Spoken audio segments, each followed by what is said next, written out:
किशोर लीला, श्री कृष्ण की अद्भुत गाथा, अक्रूर का आगमन और वृंदावन से प्रस्थान। वृंदावन की गलियों में आनंद की बयार बह रही थी। नंदगांव में जब श्री कृष्ण अपनी गोपबालाओं और ग्वाल सखाओं के संग रास रचाते थे, तो संपूर्ण ब्रह्मांड भी उस माधुर्य में डूब जाता था। लेकिन इस आनंद को भंग करने का समय आ चुका था। कंस ने अपने दूत अक्रूर को भेजा था ताकि वे कृष्ण और बलराम को मथुरा बुला सकें। अक्रूर जब वृंदावन पहुंचे तो उनका हृदय श्री कृष्ण के मोह में बंध गया। उन्होंने जब कृष्ण को देखा तो उनके नेत्र अश्रु से भर गए। कृष्ण ने मुस्कुराते हुए कहा, मामा कंस ने बुलाया है, हमें जाना ही होगा।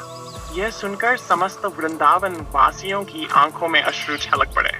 राधा, गोपियां, ग्वाल बाल सब दुखी हो गए, परंतु कृष्ण ने सभी को सांत्वना दी और रथ पर सवार होकर मथुरा के लिए निकल पड़े।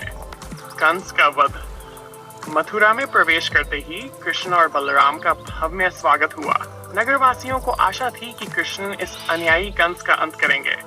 कंस ने अपने बलवान योद्धाओं चानूर और मुष्टिक को कृष्ण और बलराम से कुश्ती लड़ने भेजा, परंतु वे दोनों देव संकल्पित थे। देखते ही देखते बलराम ने मुष्टिक का वध कर दिया और कृष्ण ने चानूर को परास्त कर दिया। इसके बाद श्री कृष्ण कंस के सिंहासन की ओर बढ़े।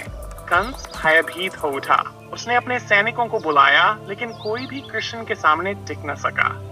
श्री कृष्ण ने उछलकर कंस के बाल पकड़े और उसे धरती पर पटक दिया। एक ही प्रहार में कंस का जीवन समाप्त हो गया।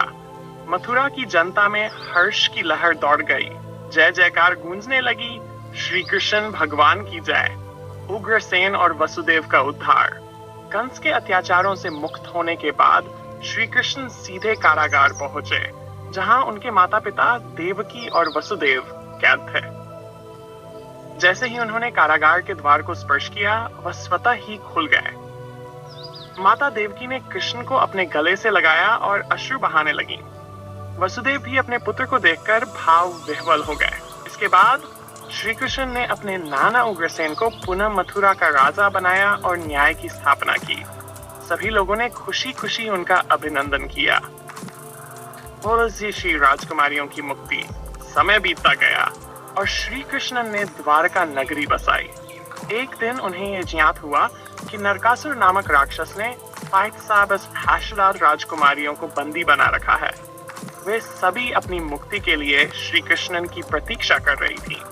श्री कृष्ण ने तुरंत सत्यभामा के साथ नरकासुर के विरुद्ध युद्ध छेड़ दिया।